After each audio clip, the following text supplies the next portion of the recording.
Orchestra of New York season opens with Ravel's Bolero in its arrangement for chamber orchestra by Ensemble's music director and composer Salvatore Di Vittorio, and Tchaikovsky's Variations on a Rococo theme follows, featuring principal cellist Adrian Daurov. And the evening concludes with Beethoven's Symphony No. 7. So this just sounds like an amazing night with me, music director Salvatore Di Vittorio and cellist Adrian Daurov. So I can't wait to hear about this. And Salvatore, let's just start with you. Why you create these programs? I mean, what was it that inspired you to put this concert together?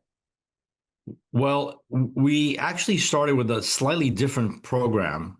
And then when the big news for us is we have our first international tour, as you know, to Hamburg, Germany, at the end of this season in June 2026, which is to the Performing Arts Center Elbphilharmonie in Hamburg. And when we were discussing the program, and I remember having conversations early with Adrian, also Santa Maria, also Daniel Kalikov, our concertmaster, about the musical program. And we all thought it would be logical, since this is our first international tour, to have the bigger Zankel concert that is usually the season opener to be the same musical program as would be on the tour in June 2026. We had settled pretty much on the Tchaikovsky Rococo Variations, they loved the idea that there's this evolving story with this new Ravel edition of the Bolero, of course, and the Beethoven was actually a fresh addition to the program. It wasn't what it's one of his best works and one that we should perform more often. But we thought the tour would probably end with one of the works that we're more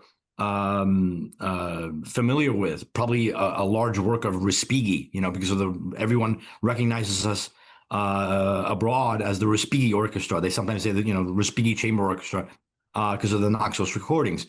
But they felt, the concert hall in Germany felt especially that it would be wise to have a major staple of the repertoire. It scared me and I think Adrian to know that they loved the idea of Beethoven, because we're a New York orchestra and we're playing Beethoven in Germany on our first tour. A little scary, a little intimidating, But I think the philosophy there is that they love different orchestras having their own personalized take on their music, on what they hold very dear. So that's how that came about. The Ravel is its own story. I for years had this idea of knowing that the Bolero would go public domain in coming years. I had heard about this. There was a large, never-ending lawsuit with the remaining heirs, who are quite distant actually from the original family. Nonetheless, they're the heirs involved. And Durand is the publisher in Paris, Ravel's main publisher, Durand, and they're under Universal Music.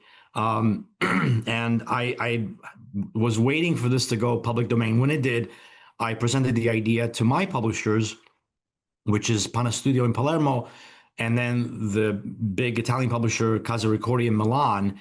And the way this happened, most people don't know, is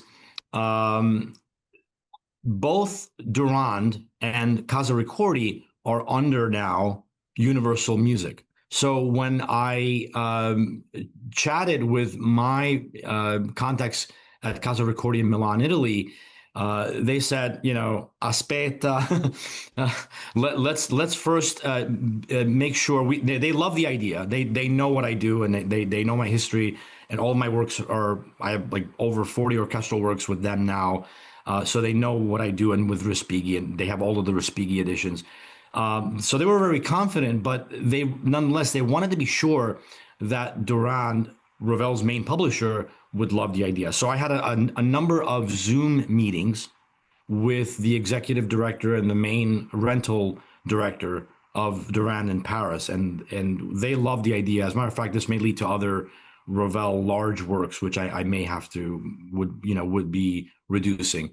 But they love the idea, and the piece, by the way, went public domain in January of this year, Wow. 2025. And Interesting. that's how they signed up immediately. And there was some discussion about how who would actually be the main publisher. And it turns out it's staying with my Italian publishers. Okay. And but we gave, as Adrian has seen probably on the parts, we gave it's in collaboration with Durand in Paris. And I'll be doing other things with them. But so we're very excited because I have I think a promo video about this, but it was very, very extremely difficult because though this is, one of the things I do long term, caring about orchestration, it was very difficult because, the idea is reducing a philharmonic symphony sized work, which usually has 85 to 100 plus musicians, to an orchestra, a standard chamber orchestra, which is now 40 to 50 musicians. So the winds, I believe, in the original are about 26 winds, and also 3 saxophones are amongst them. And I went from 26 wins to 13 wins, which was really, really difficult. And then figuring out which of the missing, cast had to be reassigned to someone else, and there's also, you have to be careful with breathing because, they're not string players. Wind players have to breathe, so they have to rest. So it was very complicated. But anyway, I'm really looking forward to it. And those are all things like as a audience member, you wouldn't know about, some of those internal issues. By the way, I listened to Bolero last night because I think, I've heard it before. And I mean, it's got that hypnotic kind of, and I did a little research and somebody wrote on Reddit, if aliens came to Earth and asked for one musical work to understand humanity's brilliance, passion, and capacity for creative insanity, we would give them Bolero, and they would weep and then they would dance. So I just thought, it just shows how special this is. Not necessarily in that order. They may dance before they weep. Adrian, talk about your thoughts on Tchaikovsky, what it required for you to bring this to life. Well, where do I start? It's been a long journey with that piece, frankly. I first played it back when I was maybe 15 or so, and I was living and studying in St. Petersburg. And I remember I had a few challenges with that piece because there's so much happening within a very short span of time. The piece is roughly 16 minutes long, and there's a theme and 7 variations. So roughly every 2 minutes, there's something new introduced and new stuff happening. So I think I just needed to evaluate my alertness, my control and focus as well back then. And I even remember every morning I would pass by the giant statue of Tchaikovsky by the conservatory, and I would look at him and say, I'm playing your Rococo Variations, and and blame him for all the challenges that I was facing back then. But I mean, many years later, and I've played a piece a few times, so I'm hopefully at the stage that I can just enjoy and have fun, and I'm hoping that the audience will as well. It's such a graceful piece. So it is beautiful. Yeah. And actually, what's fascinating about the piece, it's kind of like Tchaikovsky's love letter to Mozart. Oh. He really adored Mozart, and the Rococo style, which obviously refers to the style of architecture, fashion, and music prior to classicism. And Mozart was also influenced by it. So Tchaikovsky kind of tried to walk in Mozart's shoes and try to imagine or fantasize how Mozart would write a piece for cello and orchestra. And Mozart never did, by the way. So we kind of get a 2-in-1. The Mozart theme, which actually sounds like the first theme that the cello starts right after the orchestral introduction. It could have been taken right out of the Mozart aria. It just sounds so operatic. And then we get, we're followed with the 7 variations, which is, kind kind of renditions of that aria from the Rococo style through the prism of Tchaikovsky's talent and genius. Exciting. Yeah. So, Sal, we've only got a couple minutes left. Tell us the concert, just the when and where, and the auction that will be a part of that night as well. Right. So the concert is Friday, December 5th at Carnegie Hall's Zankel Hall. It's at 7:30 p.m. And the order of the program is Ravel, Tchaikovsky, and intermission, and then Beethoven, of course, longer work. And that same night we have, I guess, the culmination, the closing of the silent auction, which went live today, Monday, the 24th, right? Yes, yes. I know we'll be showing this a few days later.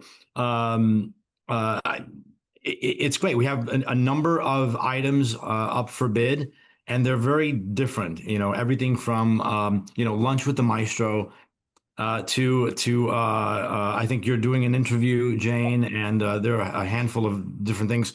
We also, which is wonderful, we have the company Fiasconaro, which is an elite, perhaps the most elite panettone company in Italy, which hails from Sicily, actually from Palermo, from the province of Palermo, my home city. And they will be there at the end with the silent auction team, and they'll be giving away a small panettone to our audience members that attend the ending of our auction in the lobby, Zankel Hall lobby.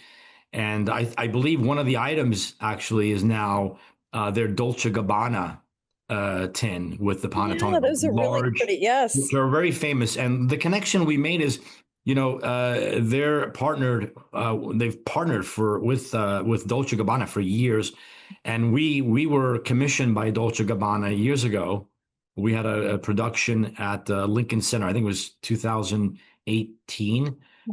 We had a production at Lincoln Center for Performing Arts, right outside with a major fashion show under Dolce Gabbana. So it's a great opportunity for us to connect with them.